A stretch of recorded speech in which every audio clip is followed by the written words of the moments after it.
All right, Kefu, thanks very much for that. Now let's look at this report by our reporter Wang Xingye.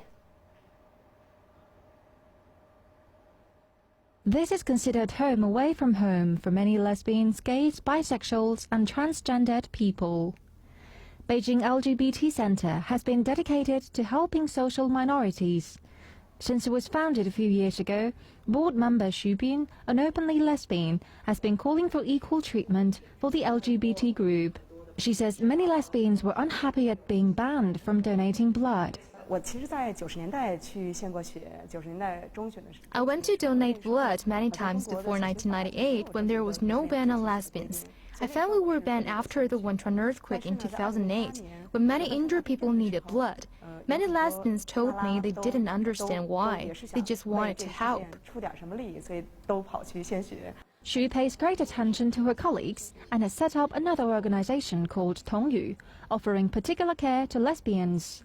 When she heard the ban was being lifted, she immediately launched a campaign encouraging lesbians to give blood. As a campaigner, she's very happy to see public health policies evolving.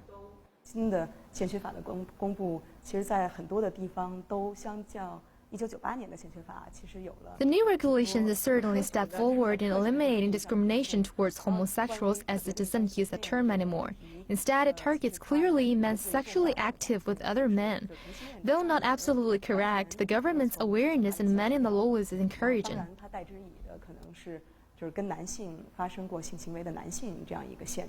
However, her male colleague Luo Meng does not share her joy.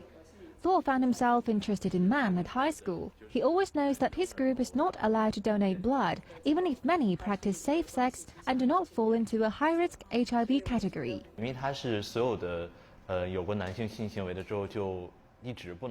It's certainly not right. The new regulation shows an attitude of zero tolerance to all men sexually active with men, but they're not in a high-risk group if their sexual behavior is safe.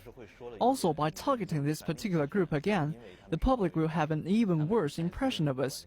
This could increase discrimination against us. Figures from UNAIDS China shows about 6.3% of men sexually active with men are HIV positive, more than 100 times higher than heterosexuals. And experts say it all due to the unsafe sexual contact. It's not the sexual orientation that stops gays from donating blood, but their unsafe sexual behavior. We found that the HIV ratio among gays who have just one sexual partner is very low. But for those with more than one partner, the risk rises. So the concern is unsafe behavior. Although all donated blood is screened, the 3-month window of contracting and developing the HIV virus makes it impossible to detect infected blood immediately after it's collected.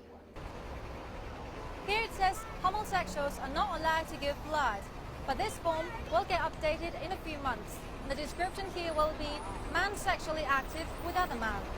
But the problem here is it is almost impossible to find out whether the blood donator belongs to the high-risk group or not. And as Luo Meng has said, in China, it's never easy to talk about your sexual orientation in public.